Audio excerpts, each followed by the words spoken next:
The average American eats at KFC around 25 times a year. That is like inviting Colonel Sanders over for dinner twice a month wearing his iconic white suit and mystery recipe. But before you start craving that crispy golden chicken, there is something you should probably hear. Remember when your health teacher said you are what you eat? If that is the case, then a lot of us are walking deep fryers covered in 11 herbs and spices. Last week, I found a leftover KFC drumstick in my backpack from, wait for it, 2 weeks ago. The scary part? It looked exactly the same as the day I bought it. No mold, no strange smell. My homemade chicken leftovers start growing their own ecosystem after just 3 days. A real piece of fried chicken has about 5 or 6 ingredients. Chicken, flour, salt, pepper, maybe some buttermilk if you're feeling fancy. But KFC's recipe reads more like a lab experiment than a home-cooked meal. We are talking dozens of additives, preservatives, and mystery seasonings that sound like they came out of a science kit, not a kitchen. Let us talk about the infamous original recipe. KFC guards this thing like it is a national treasure. 11 secret herbs and spices? Sounds more like a marketing gimmick than a health-conscious decision. And even if the exact blend is locked in a vault somewhere, the list of actual ingredients used in their kitchens is not as mysterious. We are talking monosodium glutamate, anti-caking agents, and hydrogenated oils that make a nutritionist break out in hives. The chicken itself is often injected with a sodium solution to plump it up and make it juicier, which is basically the food industry's way of saying, we added salt water and hope you will not notice. A former KFC employee told me that the meat sometimes arrives pre-breaded and frozen in giant bags, shipped from processing plants miles away. The real recipe is less about secret spices and more about maximizing shelf life and keeping costs down. But what really gets me is how the chicken manages to stay so consistent. Every KFC, every state, the same texture, the same flavor, the same golden crunch. It is like they cloned the chicken. A friend of mine who worked in food manufacturing said the goal is uniformity, not quality. That means every bite is engineered to be the same, down to the texture of the breading. Real food does not work that way. If you fried 10 different pieces of chicken at home, no two would be exactly the same. One might be a little crispier, one a little juicier. But KFC, it is like someone photoshopped a chicken leg and then printed it on a factory assembly line. And let us not even get started on the sides. Mashed potatoes that do not actually contain real potatoes. Gravy that comes from a powder mix. Biscuits that taste like they were made in a chemistry lab instead of a bakery. I once watched a KFC worker make mashed potatoes by pouring boiling water into a tub of beige flakes. The texture looked like drywall paste and smelled like cardboard dipped in butter flavoring. Real mashed potatoes should take peeling, boiling, mashing, and seasoning. At KFC, they come in a bucket and start as powder. Their macaroni and cheese? Orange goo over mushy noodles that somehow manages to be both too salty and completely bland at the same time. It is like they made food that looks like comfort food, but forgot the actual comfort part. Here's the wild part. Some of their so-called healthier items are actually worse for you than the classics. Take their chicken sandwich. Sounds innocent enough. A piece of chicken, some mayo, a bun. But that sandwich packs over 700 calories and nearly 1,500 milligrams of sodium. That is more than half your daily limit in one sitting. Their pot pie? A buttery crust filled with creamy filling and chunks of chicken. Sounds homemade. But it is one of the most calorie-dense items on the entire menu. Over 700 calories and more sodium than you would find in 3 servings of canned soup. A friend of mine tried switching to the grilled chicken to be healthier. He thought, hey, no frying, this must be better. What he got was a piece of meat soaked in marinade, charred on the outside, and still somehow rubbery in the middle. And the sodium? Almost identical to the fried stuff. Speaking of sodium, one of KFC's medium side dishes, the coleslaw, has more sodium than a bag of potato chips. That is coleslaw. The side dish your grandmother used to make with cabbage, vinegar, and maybe a little sugar. KFC's version tastes like it was marinated in a salt shaker. And then there is the infamous double down. Remember that thing? 2 pieces of fried chicken with cheese and bacon in the middle. No bun, just meat holding more meat. It is a sandwich, except the bread is also meat. The first time I saw it, I thought it was a joke. Then I realized they were serious. One of those has over 1,800 milligrams of sodium. That is like licking a salt block at a farm and calling it lunch. But what really surprised me was the dessert situation. You would think dessert would be the safest part. A cookie, a cake, maybe a chocolate chip biscuit. How bad could it be? Pretty bad, apparently. Their chocolate chip cookie has 15 grams of sugar, and that is just one cookie. Their chocolate cake slice? Over 400 calories. That is like eating an entire candy bar, but with frosting. The sugar is not just in the desserts either. One of their sauces, honey barbecue, contains over 10 grams of sugar per packet. That is more sugar than in a scoop of ice cream. Dip your chicken in a few of those, and you are basically eating dessert disguised as lunch. The psychology behind it all is almost impressive. KFC wants to convince you that you are treating yourself, that you are getting real Southern cooking made with love and tradition. But what you are actually getting is a fast food version of a Southern meal that has been re-engineered, dehydrated, frozen, and reheated until it barely resembles the original. My cousin from Georgia once said, KFC is to Southern food what reality shows are to real life. Technically accurate, but completely artificial. And let us talk about their chicken buckets. A bucket of food. That used to sound fun. Family style, nostalgic. Now it sounds like a challenge. One 8-piece bucket contains enough calories to feed a small village. Add in 2 sides and biscuits, and you are looking at over 3,000 calories. That is more than most people should eat in an entire day. But the marketing says, family dinner. A bonding moment. And sure, everyone is bonding over indigestion. A friend of mine tried feeding his family only KFC for a week, just to see what would happen. He figured it was cheaper than groceries and faster than cooking. By day 4, his kids were begging for broccoli. That is when you know something is wrong. The youngest said, "Daddy, this chicken makes my tummy sad." Out of the mouths of babes. His grocery bill went down, but the cost of napkins, stomach medicine, and regret went way up. By the end of the week, he had spent more money than usual and felt like he had swallowed a grease-soaked brick. He said he needed a detox vacation to recover. From chicken. But here's the part that really makes you pause. The meat quality. KFC says they use high-quality chicken, but former employees and insiders have told a different story. Some locations reportedly use meat that has been frozen for weeks, even months. And not just frozen, but pre-seasoned, pre-breaded, pre-everything. By the time it hits the fryer, it has been through more processes than a passport application. One employee said, "It shows up in boxes, already looking like chicken nuggets. We just drop it in hot oil and hope it comes out golden." That is not cooking. That is just reheating with flair.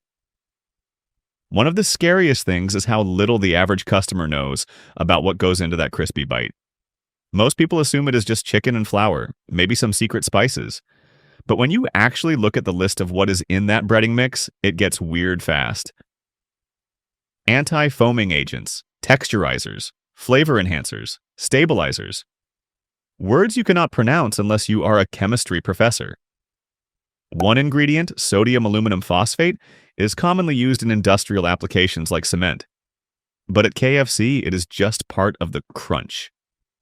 Let us talk about the oil, the magical potion that gives everything that golden brown coat. KFC uses hydrogenated soybean oil, which is a fancy way of saying trans fat city. Trans fats are so unhealthy, they have been banned in several countries and are heavily regulated in the United States. But traces still sneak into fast food frying oil. And it is not just the oil itself. It is how often it gets changed. Some former workers say the oil only gets changed every few days, depending on how busy the store is. That means your chicken might be swimming in the same oil that has already fried 100 other meals. That oil is not just seasoned, it is ancient. And then there is the packaging. It looks friendly enough. A smiling kernel, red and white stripes, a paper box that feels like it came from a church picnic. But have you ever noticed how greasy the box gets? That is not moisture. That is oil leakage from the food itself. I once left a box of leftover KFC on my car seat. By the next morning, the grease had seeped through the box, threw a paper bag, and stained the upholstery. That chicken left a mark, literally. If your food is greasy enough to ruin furniture, it might be time to rethink what it is doing to your body. Their promotional items are another trick. Every few months, KFC rolls out some wild new limited time item. A sandwich with donuts as the bun. Popcorn chicken pizza. Fried chicken wraps with nacho cheese. It is like they let a group of sleep-deprived college students design the menu at 3 in the morning. These items are engineered to go viral. Not because they taste good, but because they shock people. They are not food. They are publicity stunts covered in batter. People line up, take a photo, and post it online like they just visited a museum exhibit. But when the cameras are off, they are left holding a sandwich that tastes like regret and sugar. Now let us talk about the beverages. You walk in thinking you will get a chicken meal and a small drink. But those drinks are never small. KFC's idea of a small is what used to be a large back in the 1990s. One medium soft drink can contain over 60 grams of sugar. That is like drinking 2 candy bars and then asking why you feel tired afterward. They push meal upgrades constantly. Would you like to make that a large? For just $1 more, you can double the regret. It is not just upselling, it is nutritional sabotage disguised as hospitality. And if you think you can outsmart the system by choosing water, good luck. Some locations do not even have free water cups visible. You have to ask for one. And when you do, they give you a tiny cup that looks like it came from a dentist office. It is barely enough to rinse your mouth, let alone quench thirst. It is like they are trying to guilt trip you into buying soda. And let us not forget their infamous sweet tea. One serving has so much sugar it makes soda look like a health drink. I once tried calculating how much sugar was in a large sweet tea, and halfway through I started questioning my life decisions. Let us not forget about the marketing itself. The entire KFC brand is built on nostalgia. Southern charm. That folksy drawl of Colonel Sanders promising you a homemade meal. But here's the thing. It is not homemade. It is not fresh. It is not even particularly Southern anymore. The entire brand is owned by a multinational corporation that also owns Taco Bell and Pizza Hut. It is about as Southern as a conference room in a New York skyscraper. The commercials make it look like a grandma is in the back making your dinner. In reality, it is a teenager pulling trays out of a freezer while checking their phone. And then there is the chicken shortage issue. Remember that?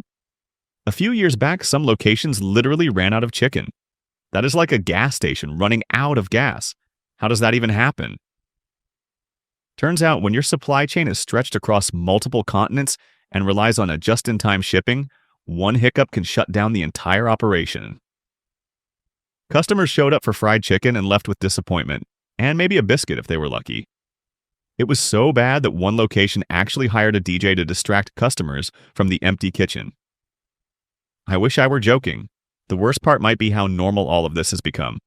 We joke about it, we expect the food to be greasy, we expect to feel sluggish afterward, we expect it to be unhealthy, but we eat it anyway because it is easy and cheap. Except it is not really cheap. Not when you factor in the long-term cost. The doctor visits, the blood pressure medication, the energy crashes, the missed days of work.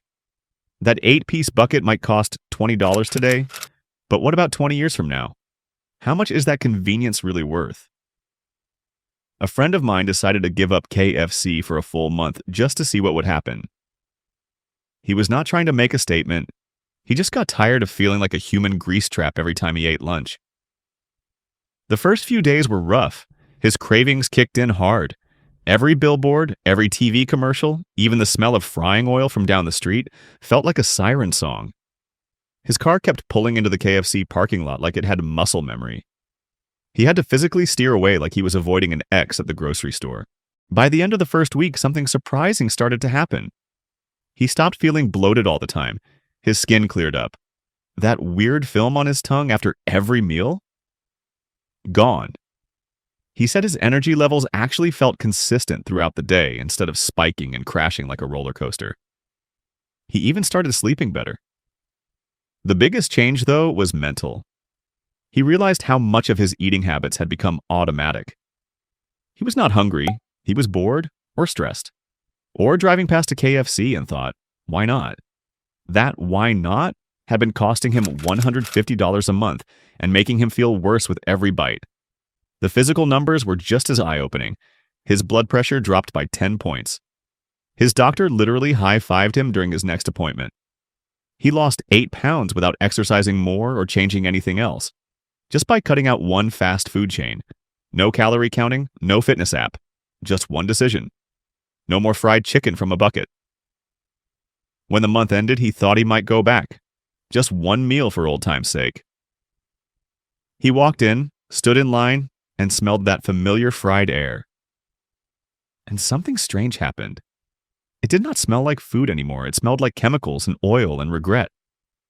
He turned around and walked out without ordering. He said, "It felt like visiting an ex and realizing, oh, right, this is why we broke up." That is the power of taking a break. It resets your taste buds. It clears the fog. It lets you see what you are actually eating instead of what the commercials want you to believe.